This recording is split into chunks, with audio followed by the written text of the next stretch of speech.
तो इसे हमें आप लोगों की बहुत ज़रूरत है, बहुत आपका सहयोग चाहिए हमें कि ताकि हमें इंसाफ मिल सके। मैं अपने सपोर्ट ह्यूमैनिटी के चैनल के माध्यम से यही प्रार्थना करना चाहूँगा, अपने घरों से निकलिए, क्योंकि आज इनके साथ ऐसा हुआ है, कल आपकी बच्ची है, कल मेरी भी बच्ची है। फांसी दो, फांसी दो, फांसी दो, जस्टिस, जस्टिस। अपनी 19 साल की बेटी की हत्या के आरोपियों के खिलाफ एक मां ने 10 साल लड़ाई लड़ी है। 10 years of rigorous trial and 2 convictions के बाद this order of the Supreme Court is a stunning reversal. It is a shocker of sorts, absolutely outrageous. लेकिन निर्भया जो अनामिका को न्याय कैसे मिलेगा? और सुप्रीम कोर्ट ने अपने 40 पेज के ऑर्डर में लिखा है, उसमें लिखा है कि जघन्य अपराध हुआ। 12 साल 10 साल 12 साल से मैं इस पे लड़ रहा हूँ, मेरी लड़की के साथ में जघन्य अपराध हुआ है। कि पुलिस की कमी है, कोर्ट ने नहीं देखा, हाई कोर्ट ने नहीं देखा। तो मेरा कहना है कि जब आपके सिस्टम की गलती है, आपने 5 साल फैसले को दबा के रखा, 10 साल निकल गया, तो उसकी सजा हमारे देश के बच्चियां, ये बूढ़े माँ बाप क्यों भुगते? सुप्रीम कोर्ट के जज जब फैसला सुनाते थे, दरिंदों को बरी कर रहे हैं, जबकि फांसी देना चाहिए था उनको। दोस्तों, मैं आपका साथी संदीप सपोर्ट ह्यूमैनिटी से हूं। आप ये देख सकते हैं मेरे पीछे अनामिका के समर्थन में सभी लोगों की मांग है कि जो सुप्रीम कोर्ट ने 2012 में एक केस हुआ था, एक बच्ची को 19 साल की लड़की को उठाया गया 3 युवकों द्वारा, और उसके साथ उसको उठाकर हरियाणा के रेवाड़ी में वो जाके बरामद हुई लड़की, उस लड़की के साथ दुष्कर्म किया गया, उसे यातनाएं दी गई, उसके प्राइवेट पार्ट को खराब किया गया, यहाँ तक कि तेजाब से उसको जला दिया गया। और 3 दिन बाद वो लड़की रेवाड़ी के जंगलों में मिली। 10 साल तक ये लड़ाई इसके माँ बाप जो है लड़ते रहे। 10 साल लड़ाई लड़ने के बाद हाई कोर्ट से, नीचे कोर्ट से उन मुलजिमों को जो है फांसी की सजा मिली, लेकिन सुप्रीम कोर्ट में ये मामला गया और कुछ दिन पहले, 3 दिन पहले ही सुप्रीम कोर्ट से उन तीनों युवकों को संदेह के आधार पर बरी कर दिया गया। जिन 3 युवकों को कुछ दिन बाद फांसी होने वाली थी, उन्हें सुप्रीम कोर्ट की तरफ से बरी कर दिया गया। अनामिका के उन हत्यारे जिन्होंने उसके साथ ये जघन्य अपराध किया, बहुत ही बड़ा दुष्कर्म किया, उसकी फांसी की सजा की मांग के लिए आप ये देख सकते हैं पीछे पूरा प्रदर्शन मेरे पीछे है। मैं हूं द्वारका में, सेक्टर 19 निर्भया चौक, जो कि याद होगा आपको, एक निर्भया केस था पहले, उसमें भी उसके हत्यारों को फांसी मिली। दिल्ली का बहुत चर्चित केस था जिसके अंदर निर्भया के साथ जो बलात्कार किया गया था, उसके हत्यारों को फांसी मिली। आज उसी चौक पर दोबारा से एक कैंडल मार्च किया गया है, दोबारा से एक शुरुआत है, एक लड़ाई जारी की गई है, और अनामिका के माँ बाप मेरे साथ है।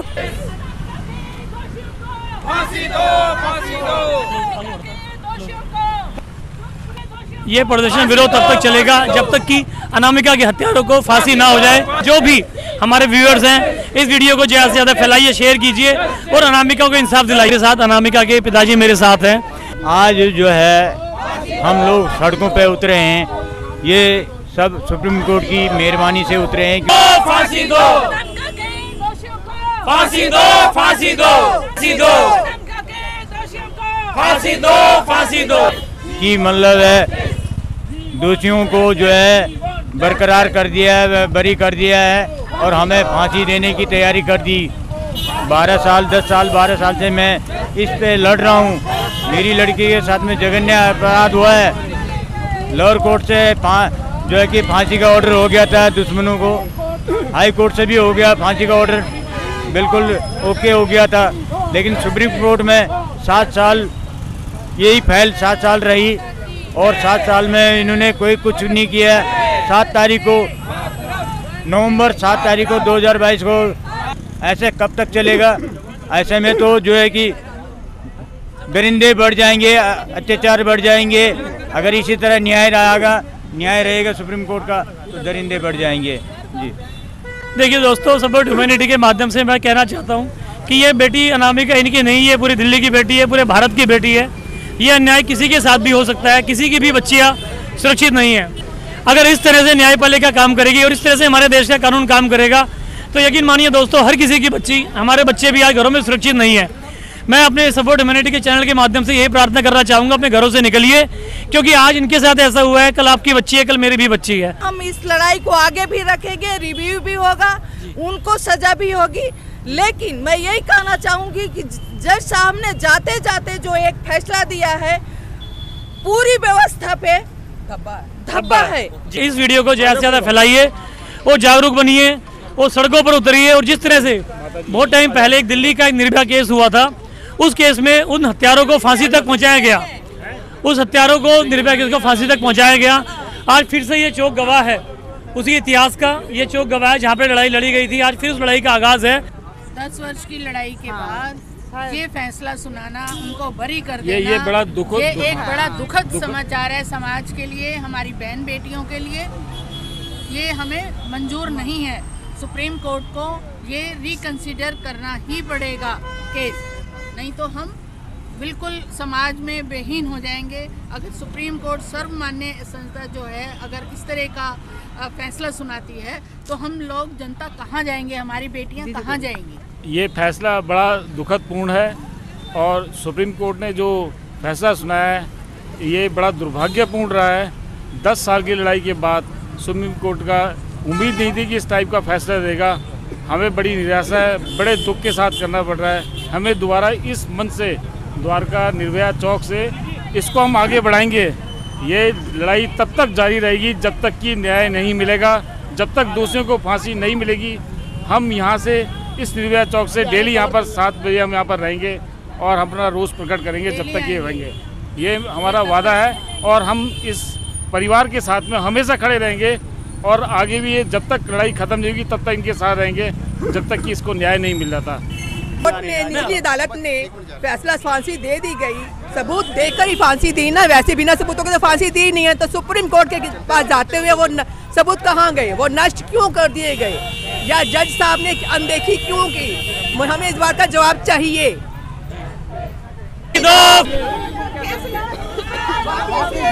वापिस ले, वापिस ले, ये लड़ी चलाएंगे sir, close up please. Justice, justice, justice, फांसी दो, फांसी दो, फांसी दो, फांसी दो, फांसी दो, फांसी दो, फांसी दो, फांसी दो, फांसी दो, जस्टिस, जस्टिस, जस्टिस, जस्टिस। हम नहीं मानेंगे, हम नहीं मानेंगे, हम नहीं मानेंगे, हम नहीं। फांसी दो, फांसी दो, फांसी दो, फांसी दो, फांसी दो। दोस्तों मैं हूँ सेक्टर 19 द्वारका और जैसा कि आप ये देख रहे हो अभी अनामिका के हत्यारों को फांसी दो, ये नारा आपको जोरदार सुनाई दे रहा होगा। करीब 10 साल से ये लड़ाई चल रही है और हाई कोर्ट द्वारा उन 3 निर्मम हत्यारों दुष्कर्मियों को जो सजा सुनाई गई थी उन्हें कुछ ही समय में फांसी होने वाली थी और अभी उनको जो है सुप्रीम कोर्ट द्वारा बरी कर दिया गया है। वो लड़ाई जारी थी, उसके माँ बाप मेरे साथ हैं। उम्मीद थी कि उन्हें फांसी होने वाली है, पर कुछ ही समय सुप्रीम कोर्ट का फैसला आता है कि उन्हें 3 बाइज्जत बरी कर दिया जाता है। हम इस पूरी तरह से सपोर्ट ह्यूमैनिटी चैनल के माध्यम से हमारा पूरा जो है समाज यहाँ पर इकट्ठा है, पूरी तरह सुप्रीम कोर्ट के इस फैसले का विरोध करते हैं। हमारे साथ जो दिल्ली में निर्भया मर्डर हुआ था, निर्भया जो केस हुआ था उसमें उन हत्यारों को फांसी मिली जो लड़ाई लड़ी थी, तो उनके माँ बाप भी आज मेरे साथ हैं, तो उनसे बात करना चाहेंगे इस बारे में। सबसे पहले तो मैं जो ये सुप्रीम कोर्ट का जो फैसला है मैं इसका विरोध करती हूँ, मैं नहीं मानती इसको। मैं सुप्रीम कोर्ट पे विश्वास करती थी, हमें वहाँ इंसाफ मिला, लेकिन मैं यही कहना चाहूँगी कि एक जज के फैसले से सुप्रीम कोर्ट खत्म नहीं हो जाता। हम इस लड़ाई को आगे भी रखेंगे, रिव्यू भी होगा, उनको सजा भी होगी। लेकिन मैं यही कहना चाहूँगी कि जज साहब ने जाते जाते जो एक फैसला दिया है, पूरी व्यवस्था पे धब्बा है। लोअर कोर्ट से खारिज होता है, हाई कोर्ट से खारिज होता है, हम सुप्रीम कोर्ट में आते हैं। लेकिन जब सुप्रीम कोर्ट के ही जस्टिस ने इस फैसले को खत्म कर दिया तो हम इसका विरोध करते हैं और हम सरकार से, दिल्ली सरकार से, केंद्र सरकार से सबसे मांग करते हैं कि ये फैसला वापिस हो, दोबारा सरकार रिव्यू डाले, इस पे दोबारा से जांच हो।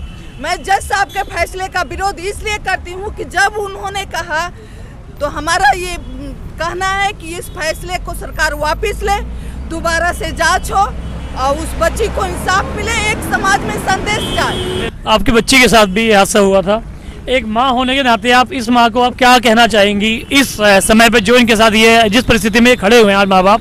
आप भी आगे आ जाइए एक बार, आप जी आप भी आ जाइए। निर्भया के पिताजी भी हमारे साथ हैं।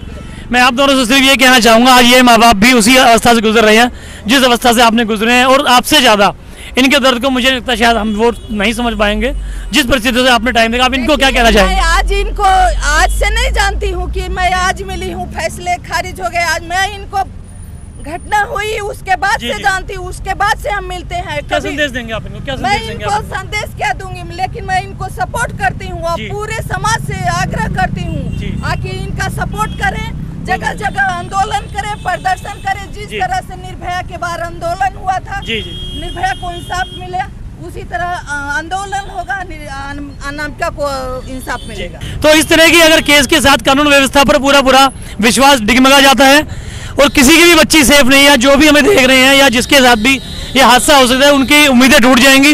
अभी उत्तराखंड का एक दूसरा केस आप जैसा आप देख रहे हैं, अंकिता भंडारी का केस है आगे, तो कैसे कोई उम्मीद करेगा आगे और क्या सोचकर आगे चलेगा कि कहाँ से हमें न्याय मिलेगा? 10 साल की इतनी बड़ी लड़ाई के बाद आज ये लोग कहाँ खड़े हैं? और मैं सबसे जो इसमें सबसे चौंकाने वाली बात ये है कि 10-11 साल से केस चल रहा था और सुप्रीम कोर्ट ने बोला कि इसमें ये टेक्निकली कुछ चीज़ें कमी हैं। हमारा कहना है कि टेक्निकली कुछ कमी हो सकती है, सुप्रीम कोर्ट ने कहा है, सही है गलत है वो तो वो जाने। उसके बावजूद भी और कोई डायरेक्शन नहीं दी गई। अगर मतलब कमियाँ थी तो डायरेक्शन देनी चाहिए थी उसमें। और मजे की बात है कि इसमें उनको ऐसा लगा न्याय, जो उनके 40 पेज पढ़ने पे ऐसा लगा जैसे वो मन बना के बैठे थे कि दोषियों को छोड़ेंगे। तो हमारा कहना है कि टेक्निकल ग्राउंड हो, पुलिस बड़े बड़े पुराने केस खोद के निकालती है, हम जाएंगे पुनः इस केस को सरकार, पुलिस जो भी है दोबारा से इसको ओपन करके और इसको जो भी दोषी है उनको फांसी की सजा जरूर दे। हमारे देश में ऐसी क्या लीगल फ्रेमवर्क है? Is this the justice of the year 2022?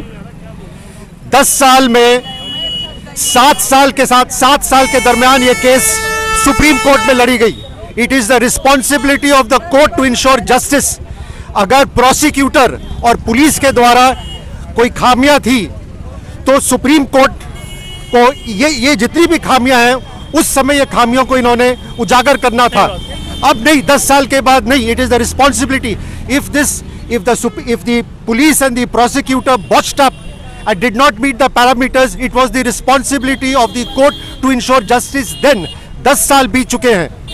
ऐसे दरिंदियों को इनको रिहा होते हुए देख आप क्या सोच सकते हैं कि हमारा समाज सुरक्षित रहेगा? इनके अंदर कोई खौफ पैदा हो सकती है। यह फैसला बदलना होगा। विंटर सेशन ऑफ पार्लियामेंट 21 नवंबर को शुरू हो रही है। This issue should be raised in the winter session of parliament. जो उत्तराखंड के मुख्यमंत्री है पुष्कर सिंह धामी, उन्होंने ऑलरेडी हमारे जो यूनियन लॉ मिनिस्टर है किरण रिजिजू से बात की है, इस केस के एडवोकेट चारू खन्ना जी से बात की है। इस केस में रिव्यू पिटीशन दर्ज होना चाहिए। अगर ज़रूरत पड़े तो आगे चल के क्यूरेटिव पिटीशन दर्ज होना चाहिए और फिर अगर ज़रूरत पड़े तो प्रेसिडेंट द्रौपदी मुर्मू जी का हमें दरवाज़ा दस्तक देना पड़ेगा। देखिए, इनके विचार सुने आपने। सुप्रीम कोर्ट किसी भी चीज़ को डिनाई करे, पर यह डिनाई नहीं कर सकता कि एक वो बच्ची आज हमारे बीच नहीं है, उसके साथ दुष्कर्म हुआ है, ये वो डिनाई नहीं कर सकते। लेकिन ये ड्यूटी पूरी न्यायपालिका की बनती है कि उस बच्ची को न्याय मिले, उसके माँ बाप को न्याय मिले, वरना पूरे न्याय सिस्टम पर हमारे देश का भरोसा उठ जाएगा और इस प्रकार कोई भी बच्ची ऐसे सेफ नहीं रहेगी। तो ये जो साथी खड़े हैं, मैं सपोर्ट ह्यूमैनिटी के माध्यम से इन सभी का पूरी तरह सपोर्ट करता हूं और आगे जिस भी लेवल तक, जिस भी संघर्ष पे जाना पड़े, हमारा चैनल, हमारी टीम हमेशा इनके साथ होगी। जय हिंद, जय भारत।